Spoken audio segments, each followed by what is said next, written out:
Well, Barrett, it won't be long before I can. Well, let me run over the mailbox. Won't be long before the beehive comes. Cool. The bees come. We already have the hive, obviously, right? Yeah. And it's funny. I follow this fella who on YouTube. He's got the bee vlog, right? And I'll put a link in the description.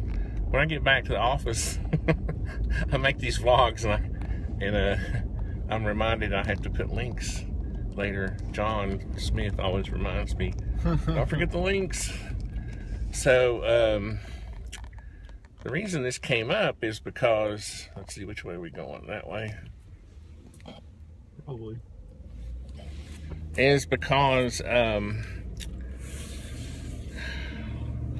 he was noticing, he found this these fellows in Australia who are they're starting an Indiegogo project to fund a product they've come up with called Hive. Okay, so you go to the Hive and you look at their video, and it's kind of cheesy. It's a little cheesy for me because they're like, it's like, you know, turn a spigot and honey comes out of the hive. It's a product. It's basically like a cartridge that the bees are supposed to, that has the comb formed into it, right? And the bees store honey in there. And I suppose, I don't know a lot about the product, but I suppose the cell size is what promotes them putting honey. Maybe it's too small for brood, or, you know, obviously too small for queens.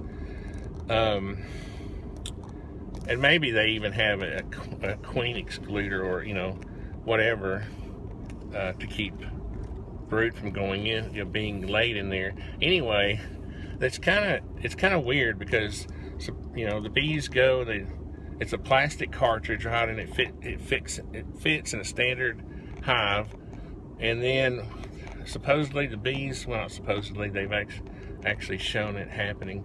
The bees store honey in it, and at some point you turn a crank, which breaks the back seal of the comb, and the honey flows down through little channels and out through a tube, right?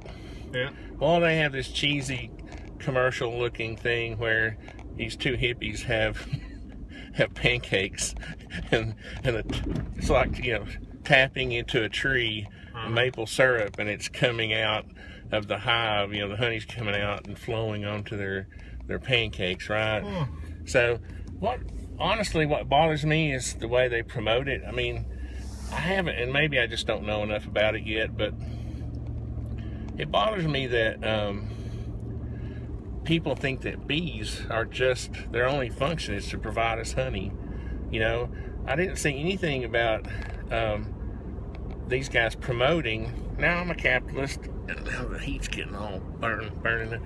I'm a capitalist, right? I believe that people should be able to create products and sell them, but as a part of that, you need to, you know, look at your marketing plan.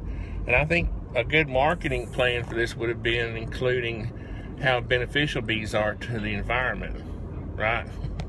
Not just here's turn the crank and get some honey out of it. Because the way it's, I'll put a link in the description. The way it's promoted is that, you know, you got this box there. They don't really even talk about the bees or show the bees. They don't even show how the bees go in and out of the hive.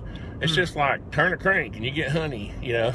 Yeah. It's like going up to a faucet and turning it, and here comes honey. There's no real, like, you don't even have to check on the bees, you know? And maybe you don't have to check on them as much as beekeepers check on them, but, you know, there's a relationship there between the beekeeper and the bees, you know? And they do things for us and we do things for them, right?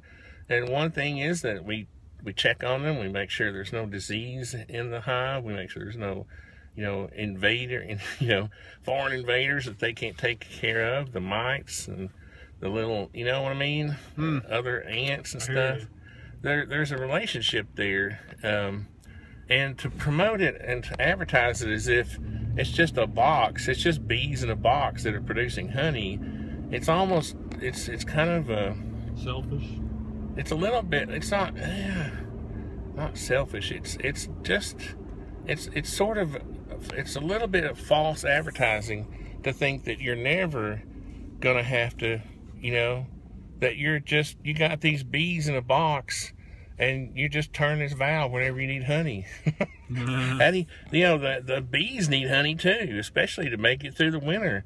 I mean, how, if you never open the hive and check on your bees, how do you even know how much honey they need, how much they have for themselves, and how much they need, you know? It's just weird. And yeah, I'm an old man and I'm crotchety and I'm stuck in my ways, and I'm not stuck in my ways. I hadn't even started keeping bees yet. I'm an artisan that knows how to build hives. But I'm dude went mudding. Huh? Oh, you're looking at the daggone 4-wheel drive trucks. You're supposed to be giving input on this subject matter, boy. I understand. I don't know. Anyway, when you see that, I'll put a link in the. Now, I'm gonna probably. What's funny is, you know, being the curious person that I am, I'm probably gonna buy one just to try it out. So I'll be supporting the guy. That's funny. I know, and I'm not gonna do it just to.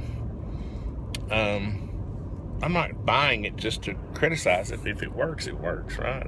But I just wish they would, I don't know, I just wish they would be more like, okay, this is a partnership with the bees, you know, instead of just promoting it like, there's a box full of honey, turn the faucet. Yeah.